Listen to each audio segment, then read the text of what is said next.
Eu passo a palavra agora ao Newton de Lima Azevedo, que é vice-presidente da BDIB. Bom dia a todos. Bom dia a todos, e eu vou, agradeço a Nassif aí o convite, e eu vou cometer aqui um ato de insubordinação.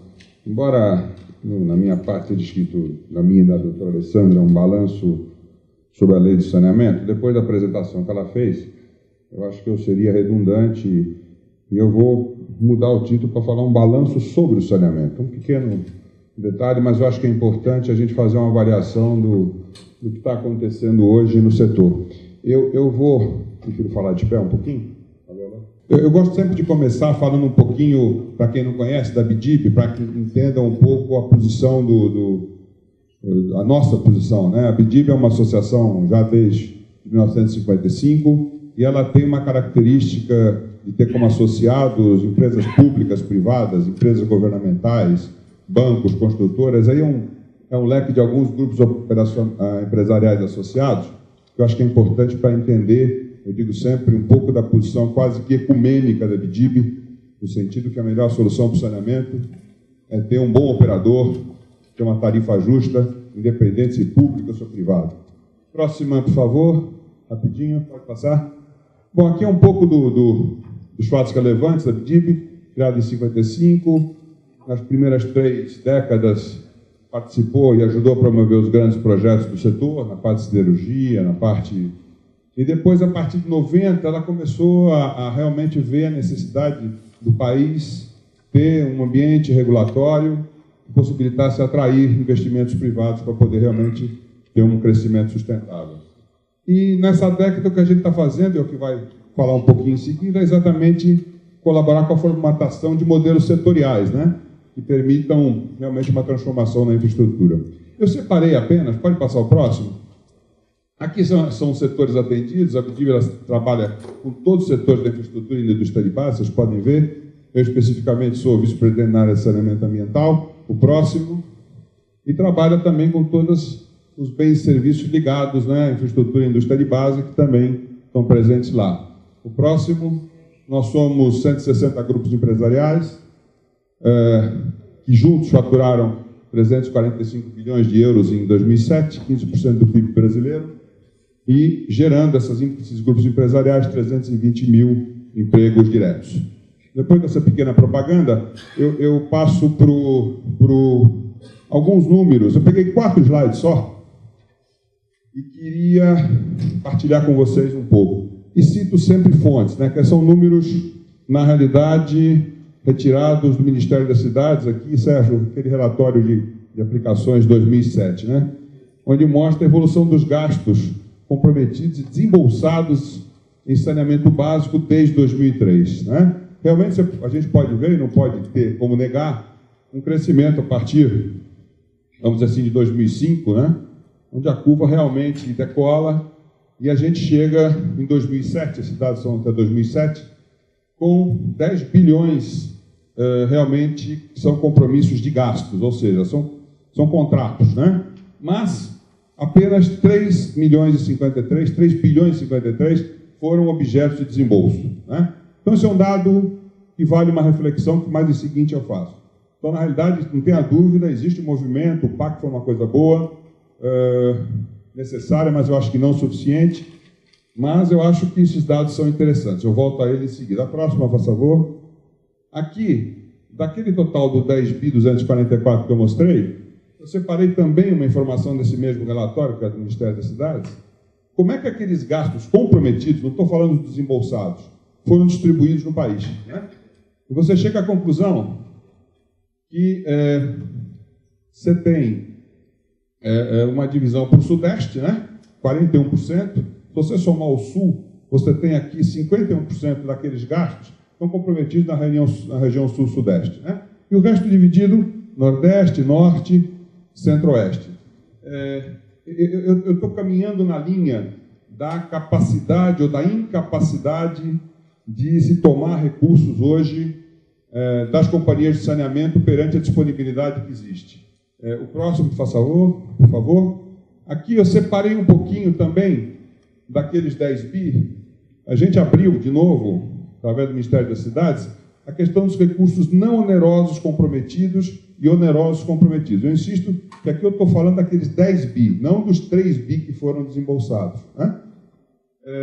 Você pode perceber, os não onerosos comprometidos, 47% estão no Nordeste e 8% estão no Norte. Ou seja, aqueles recursos estão sendo entregues aonde os tomadores não têm a capacidade de tomá-los como investimento ou como financiamento, né? Então, você percebe que começa a haver uma mudança. Os onerosos comprometidos, né, ou seja, aqueles que têm capacidade de tomar recursos, estão concentrados no Sudeste com 63%, no Sul com 14%, portanto, nós estamos com 75%. Né? O que eu estou querendo dizer com tudo isso? Né? Eu estou querendo dizer que o setor amadureceu muito nesses últimos anos. Acho que a Lei 11.445, com todos os problemas que ela pode ter, né, mas serão, vamos dizer assim, equacionados exercitando, né? E, portanto, começa a ter uma discussão bastante mais objetiva, né? Eu acho que os recursos existem e a gente tem que discutir um pouquinho a capacidade do setor em tomar esses recursos, né? Queria fazer um pequeno comentário sobre o PAC, que eu acho que é um avanço, mas, na realidade, me preocupa, porque, quando você vê esses números, você percebe que muitos desses recursos são colocados em cima de empresas que não tinham capacidade de tomá-las, por isso que recebem os recursos não onerosos. Então, tem problemas de gestão há mais de décadas, né? E nós estamos colocando, não é uma crítica, é uma constatação, um dinheiro bom, né, em cima de uma companhia que já tem um custo de operação elevado, um alto índice de perda, um custo de operação que podia ser reduzido, uma série de problemas que levaram a empresa, não fui eu que fiz isso, a ter uma situação complicada. E nós estamos lá. Se não formos bem não administrarmos bem isso, talvez a gente possa estar realmente aumentando, inclusive, uma companhia que tem problemas, que não consegue pagar energia elétrica, ela recebe dinheiro para fazer uma estação de tratamento de água de esgoto, né? Quer dizer, ela está aumentando o custo operacional dela e, com certeza, se não for bem administrado esse processo, nós vamos ter, em breve, um apartheid maior. Eu quero passar para o próximo, porque aí eu vou fazer algumas... Esse é um outro dado interessante.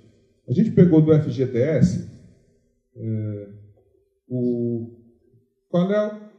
desde 2003, qual é a disponibilização que o FGTS tinha para investir em saneamento, ok? Portanto, ele tinha um orçamento... No orçamento dele, ele poderia ter feito uma aplicação de 18 bilhões, insisto, a fonte é do próprio FGTS. Na realidade, os valores contratados foram 10 bi. Né? Isso daqui está indo até agosto de 2008, portanto é um dado muito recente. Os desembolsos realizados, 3,4. E o retorno das operações, 16 bi. O que eu quero dizer? Aí tem um cash flow invertido, né? Quer dizer, o FGTS está recebendo mais do que coloca no setor. Quer dizer, ele poderia ter colocado 18, recebe 16, tem valor contratado 10, só desembolsado 3. Eu estou convergindo para tudo isso para dizer... é uma lembrança. Daquele retorno das operações, muitas delas foram feitas através de uma lei, que eu não me lembro o número, que é aquela que permite a renegociação das dívidas do Estado. Então, o Estado acabou assumindo muito daquele retorno. Então, aquele retorno não é um retorno que o cara da companhia foi lá e pagou os seus juros para amortizar a sua dívida. Teve uma renegociação e o Tesouro Estadual, basicamente, acabou assumindo essa dívida. Então, essas distorções, né, elas nos levam a algumas constatações e uma conclusão que eu quero colocar e partilhar com vocês. O próximo, por favor. Eu não gosto de fazer assim, essas transparências com muito pesadas, ficar todo mundo lendo, mas eu acho que era importante, senão a gente acabaria se perdendo. Quer dizer, qual é a primeira constatação? Quer dizer, a distribuição dos recursos onerosos, né, ela, na realidade, por ser condicionada à capacidade de pagamento do tomador, na realidade, ele se concentra na região Sudeste, 63%, Sul, 14%. Ou seja, 79% dos valores comprometidos, e 81 dos valores embolsados estão no Sul-Sudeste. E a gente sabe quem são as empresas que têm capacidade de tomar. Uma Sabesp, uma Sanepar, uma Copasa, talvez uma Caesg, um pouco da Embasa, né? Então, a gente sabe que são aqueles que têm uma competência de gestão, que têm uma visão ativa, uma visão proativa, que, na realidade, estão tomando esse recurso. Isso é bom? Lógico que é bom. Mas podia ser melhor se esse recurso for um pouco melhor distribuído. Por que não é melhor distribuído? Pela incapacidade dos outros tomarem. Então, aí você vai. Os recursos não onerosos, né? Aqueles onde o tomador não tinha capacidade, eles estão na região Nordeste com 47%, na Centro-Oeste com 21% e no Norte com 8%. Ou seja, 77% dos recursos não onerosos estão junto às companhias ou às regiões que não têm capacidade de, vamos dizer assim, de passar numa análise de capacidade de pagamento. Eu acho que tem uma terceira coisa interessante que eu gostaria de ressaltar, que é quando apresentou aqueles famosos 40 bi do PAC, né? Tem aqueles 8 bi do setor privado, né? E eu já ouvi muitas vezes as pessoas dizerem, bom, mas o privado sempre reclamou que queria participar, que tem 8 bi disponível, não aparece ninguém aqui com nada, né? E eu acho que é importante dizer o seguinte, o desejo do privado participar, e eu particularmente acho que é uma alternativa que tem que ser considerada junto com o setor público, o desejo dele é necessário, mas não é suficiente. Mas eu não posso chegar numa cidade e dizer assim, olha, eu vim aqui que eu quero participar. Né? Onde é a prefeitura? Né? Não é assim. Tem todos os problemas que você mesmo citou, tem principalmente ainda, né, obstáculos de natureza ideológica. Ainda existe, menos do que tinha, mas não tão bom quanto pode ser. Né?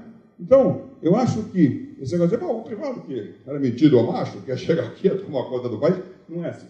Não é, e tem toda essa discussão, é um negócio complicado, é um negócio que está melhorando muito, eu acho, insisto, o setor amadureceu, o setor hoje senta, discute, conversa, mas é importante isso para não ficar caracterizando que a posição do privado era uma bravata, que na hora que deram as condições, ele não apareceu.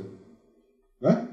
Eu gosto sempre de contar essa piada, muitos já ouviram, mas por favor riam, que é o seguinte, o setor passou durante anos, que nem um cachorro, né? Quando late, o carro passa, né? O cachorro late, o carro passa. Então, o que era? Então, tem um marco regulatório, né? Acho que você falou estadualistas, municipalistas, privativistas, né? O setor mesmo se matava, né? Puxa, cada briga é incrível. E a culpa era do marco regulatório, né? Então, o grande culpado de tudo era não ter um marco regulatório. Aí, um dia, a lei apareceu. E a lei apareceu pelo amadurecimento do setor. Aceitamos todos, né? E convergimos. Fazendo uma analogia com o cachorro latiu, o carro parou. E o cachorro olhou para o carro, e o carro olhou para o cachorro. Né? E nós estamos mais ou menos assim, entendeu? Rapaz, agora não tem mais culpado, a bola está com a gente. Tem uma lei, tem recurso, tem um problema. Quer dizer, ou eu enfrento isso numa conversa aberta, esquecendo municipalista, privativista, quer dizer, todos os termos que você pode usar, ou nós vamos ter que arranjar um outro culpado. Nós vamos ter que arranjar outro culpado. Por quê? Recursos existem, a lei existe, eu tenho certeza, o Ive vai falar um pouco dos privados, eu não estou aqui defendendo privados nem públicos, eu estou apenas querendo fazer uma reflexão do setor. Tem interesse em participar, né? Mas também é necessário, mas não é suficiente só o desejo. E eu acho que tem uma outra coisa que é o seguinte, que é o último item, quer dizer, aquela questão daquele gráfico do FGTS, né? Se você pensar aquilo é muito ruim, né? Quer dizer, existem os recursos e nós não estamos conseguindo usá-los. Nós, que eu digo, o setor. Quer dizer, ou nós caminhamos, né, para um novo momento do setor, ou nós vamos, quer dizer, que é a constatação de que poucas empresas têm condição de tomar dinheiro, nós vamos sempre dar dinheiro para os mesmos. E vamos deixar de dar dinheiro para aqueles que também precisam e precisam mais. Só que tem um grande problema de gestão. Né? Essa palavra veio aqui e tem um grande problema de gestão. Então, eu vou para as conclusões, que na realidade não são tantas. Pode passar a próxima? Que é o seguinte, se a gente tinha como objetivo, nos últimos anos, né, isso mobilizou o setor, é engraçado, né? Se você não tiver uma causa, muitas vezes você não coloca energia. Quantas brigas tivemos na época com o doutor Abelardo, né, doutor Sérgio? Né, que era o grande... Abelardo, vai chamar ele, né? O setor se mobilizava, né? Criava aquele furor, né? Que todo mundo, o Abelardo e tal. Hoje o Abelardo está lá em base, é um bom parceiro, conversamos, né? Quer dizer, isso acabou. Então o setor precisa encontrar agora um outro fato motivador. Eu não aguento mais ir em seminário, acho que deve ser já ter uma quantidade de vindas aqui, falar que 100 milhões de brasileiros não tem água, não tem esgoto, tantas criancinhas morrem, isso equivale a um avião que cai por dia. Tudo isso é verdade. Mas vamos parar com esse chororô, né? E vamos tentar dizer agora. O que nós vamos fazer? Temos uma lei, temos recurso, temos uma vontade política a nível de governo, temos uma vontade política a nível do privado, temos a consciência que só públicos e privados juntos vão enfrentar o tamanho desse desafio brasileiro. Agora, o carro está parado, o cachorro está ali, e nós estamos ali ciscando na área. Qual é o movimento que está sendo feito? Isso vai se tornar público. Tivemos uma reunião ontem com as associações, algumas associações, que é um pouco a reflexão do próprio Conselho Curador do Fundo de Garantia, né, em função daquele gráfico anterior. Né? O que se pode fazer para que esses tomadores potenciais, hoje incapazes de tomar, possam, como diria na minha terra, se apetrechar para fazer com que haja um pouco mais de equilíbrio na distribuição desses recursos. Né? Então, qual é a ideia? A ideia é exatamente essa conclusão aqui. Quer dizer, esse é o nosso, na minha opinião, é o objetivo que vai fazer o carro voltar a andar, o cachorro voltar a latir e o setor andar. Né? Ou nós começamos a pensar em estruturar um programa de revitalização do setor de saneamento, né? Levando em conta todos os seus atores. O que eu quero dizer com isso? Empresas estaduais, municipais e a iniciativa privada, né? Vamos acabar com essa coisa do municipalista, do estadualista, do privativista. Quer dizer, é gente do setor de saneamento. Né? Nós estamos cansados, nós nos cansamos disso. Isso é uma conversa que já passou, essa página está virada. Quer dizer, agora, para que você estruture um programa desse, que você não estrutura aqui, uma questão, não é que você vai emitir um decreto, isso você só monta se todo mundo colaborar, e insisto, foi assim que a lei andou, né? De que forma? Você tem que adotar, no nosso entender, instrumentos de mercado financeiro e de capitais na estruturação do novo modelo de organização. O que eu quero dizer com isso? Existe hoje uma série de instrumentos financeiros, né, disponíveis, que, para serem adotados, trazem por trás disso uma série de exigências.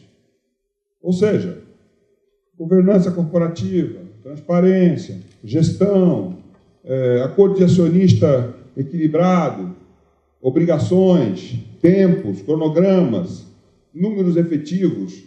O SNIS é uma coisa interessante, realmente é um instrumento fantástico, eu não tenho dúvida disso. Agora, ele é voluntário, né?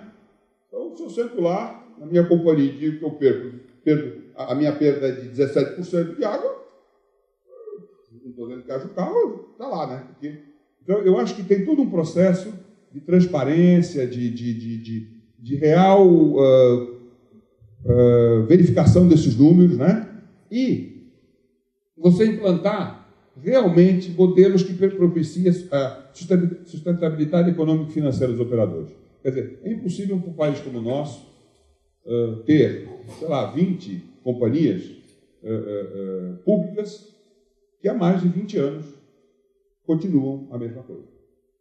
Bom, isso é incontestável, não adianta. E não é crítica. Estou vendo o Valder aqui, ontem tivemos juntos com o Stênio, né? Isso não é nenhuma crítica à companhia estadual, é simplesmente nós estamos falando do saneamento, né? Eu tenho certeza que a ESB se preocupa com isso, ontem o Stênio, inclusive, colocou essa questão. Então, agora essa solução você não resolve sozinho, né? A companhia estadual não vai sentar sozinha e resolver, a ESB não vai resolver. Nós temos que pôr isso numa grande discussão. E isso daqui eu falo sempre, mas cada vez ela está indo para o último, né? Ela já foi muito importante. Eu acho que gostaria que rapidamente esse último item aqui ele fosse caindo dos slides, né? E realmente abandonar qualquer tipo de questão ideológica. E eu acho que a tendência disso, e eu espero, ainda está sendo convidado pelo Nassif para outros, e poder estar trazendo partilhando com vocês esse avanço, que realmente a gente caminhe na forma das mais variadas alternativas existentes no que respeita à parceria. Né? Quando eu vejo o modelo do setor elétrico, com todas as diferenças, não quero comparar uma coisa com outra, mas quando eu vejo os grandes empreendimentos sendo enfrentados por parcerias e consórcios entre operadores públicos, privados, né?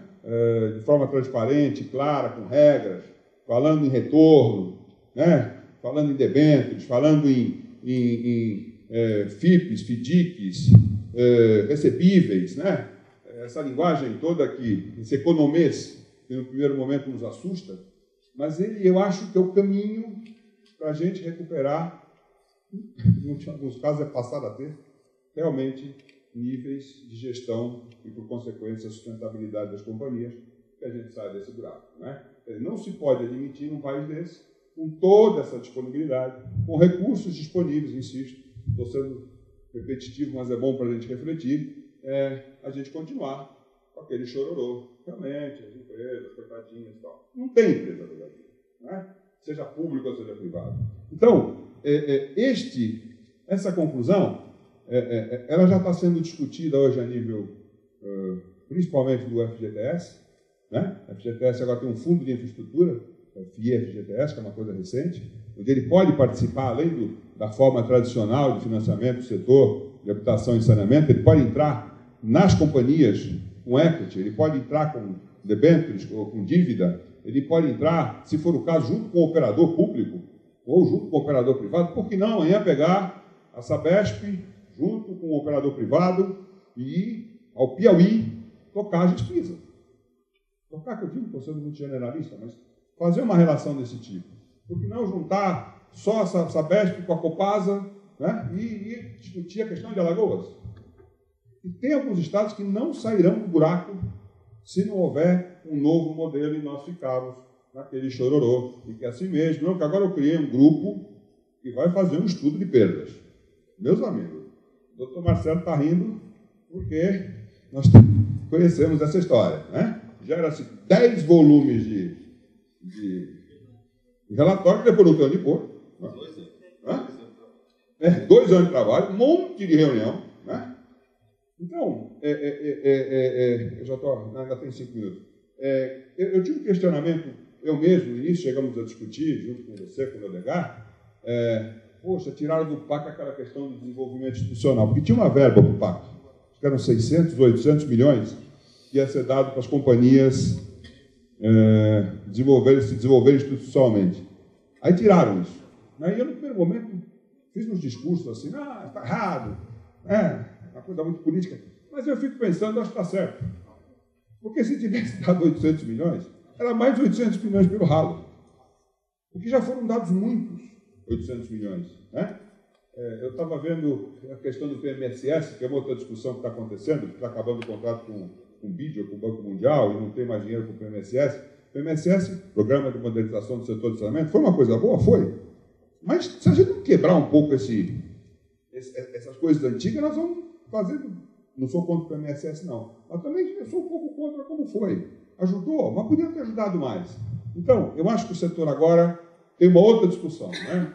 Que não é pública, privada, não é nada disso. É dizer assim, como é que a gente faz, né, os interessados do setor, os atores do setor, a partir da lei de consórcio, da lei do PPP, da lei de saneamento, toda essa visão de mercado de capitais aí disponível, né? Estou esquecendo a crise, porque a crise está aí e vai sair, vai voltar, e não somos nós que vamos resolver.